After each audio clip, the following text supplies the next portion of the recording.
కార్యక్రమాలు చేస్తుంటే రోడ్లు వేస్తుంటే ఇంకో పక్క దాన్ని ఆపే ప్రయత్నాలు చేస్తున్నారు.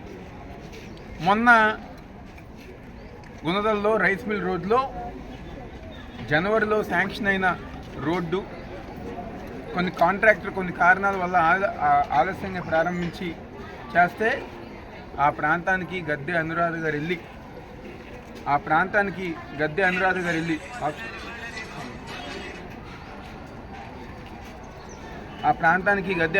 వెళ్ళి ఈ రోడ్డు ఎవరిని అడిగేస్తున్నారు, మా దృష్టికి తీసుకొచ్చారా అని చెప్పని ఆవిడ మరిది గారికి ఫోన్ చేసింది, అంటే గద్దె రమేష్ గారికి.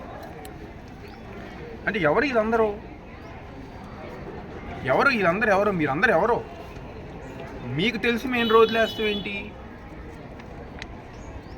అంటే మీ తూర్పు నియోజకవర్గం ఏమన్నా మీ సొంత జాగీరా ఏంటి? అహంకారం ఏంటి? అభివృద్ధి జరుగుతుంటే మీరు కంప్లైంట్లు పెట్టి రోడ్లు ఆఫ్ చేస్తారా?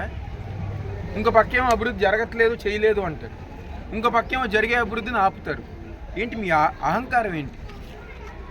అంటే మీ మనిషి మీ మరిది గారు గద్దె రమేష్ గారు రోడ్లు కాంట్రాక్ట్ చేయకపోతే ఇంక ఈ తూర్పు నియోజకవర్గం ఇంకెవరు రోడ్లు వేయకూడదా? అతను మీరెందుకు ఫోన్ చేశారు? ఆయన వదిన గారు చెప్పండి నేను ఎందుకు అన్నారు? మళ్ళీ గద్దె రామో నా కాంట్రాక్ట్ ఫోన్ చేసి ప్రమాణ పూర్తిగా నాకు తెలీదు నేను ఆపలేదని చెప్పి ఎందుకు అబద్ధాలు చెప్పారు? ఇవన్నీ జరిగిన మాట వాస్తవం కదా. ఎందుకు ఈ డ్రామాలు? ఒక పక్కేమో గద్దె రామ్మోహన్ గారు ఎంత నీచంగా, అంటే ఎంత దిగజారిపోయి మహిళలు అనురాధ గారిని ముందు పెట్టి రెచ్చగొట్టే విధంగా, దీనికి ఇదే ఉదాహరణ.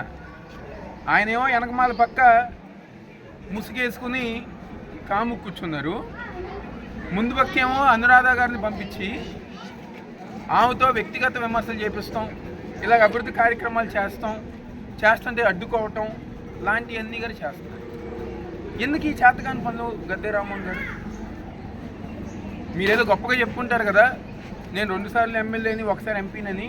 2 సార్లు ఎమ్మెల్యేగా ఉండి ఎంపీగా ఉండి ఏమీ చేతకాని దద్దమ్మలాగా ఏమీ చేయకుండా ఈ నియోజకవర్గంలో ఈరోజు ఓడిపోతుందని చెప్పని భయం పట్టుకుని అనురాధ గారిని ముందు పెట్టి రెచ్చగొట్టే వ్యాఖ్యలు. ఎందుకంటే 94లో గారా ఇండిపెండెంట్గా పోటీ చేసినప్పుడు గద్దె రామ్మోహన్ గారు ఇదే విధంగా రెచ్చగొట్టి వ్యాఖ్యలు చేసి గొడవలు చేపించి అనురాధ గారిని ముందు పెట్టి దాడి చేయకుండానే అదిగో నా మీద దాడి చేశారు మహిళలని చెప్పి ఏదో చేశారని చెప్పని అబద్ధాలతో మళ్ళీ అప్పుడు ఆ విధంగా రాజకీయం అప్పుడు ఓడిపోయారు అనుకుని మూడే ప్లేస్కి వచ్చి 2004లోనూ ఇదే విధంగా గొడవ చేయాలనుకున్నారు, ఆ సమయంలోనూ ఓడిపోయారు. మళ్ళీ ఇప్పుడు 2024లోనూ గొడవలు చేద్దాం అనుకుంటారు, మళ్ళీ చివరికి ఓడిపోతున్నారు గద్దె రామ్మోహన్. అంటే ఈ విధంగా నీచమైన రాజకీయాలు ఎందుకు? అంటే మీ సొంత తమ్ముడు, మీ కజిన్ తమ్ముడో సొంత తమ్ముడో ఆయనకి లాభం చేకూర్చాలని చెప్పని రోడ్లు వేయకూడదా?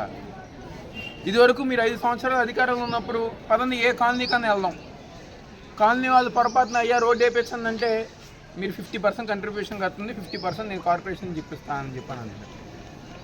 ఆ 50% కంట్రిబ్యూషన్ ఎవరి లాభం కోసం? గద్దె రమేష్ లాభం కోసం కదా.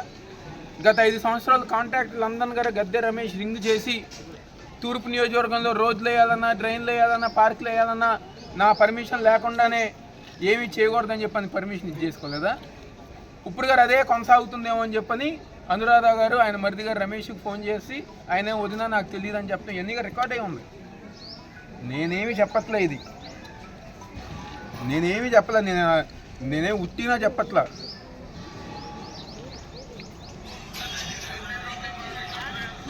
అవును రోడ్డు ఆపుతుంది.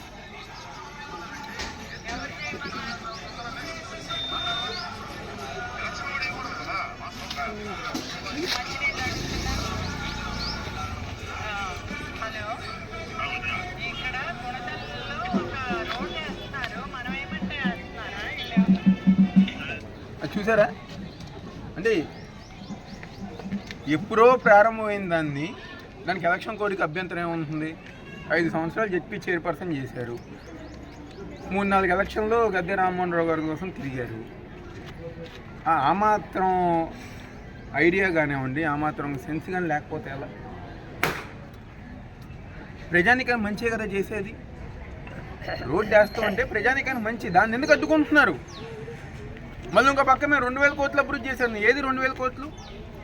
అరే మీరు నివసిస్తున్న ప్రాంతంలో మీ ఇంటి ఎదుర్కొన్న రోడ్డు గారా జగన్మోహన్ రెడ్డి గారి నాయకత్వంలో వేసింది.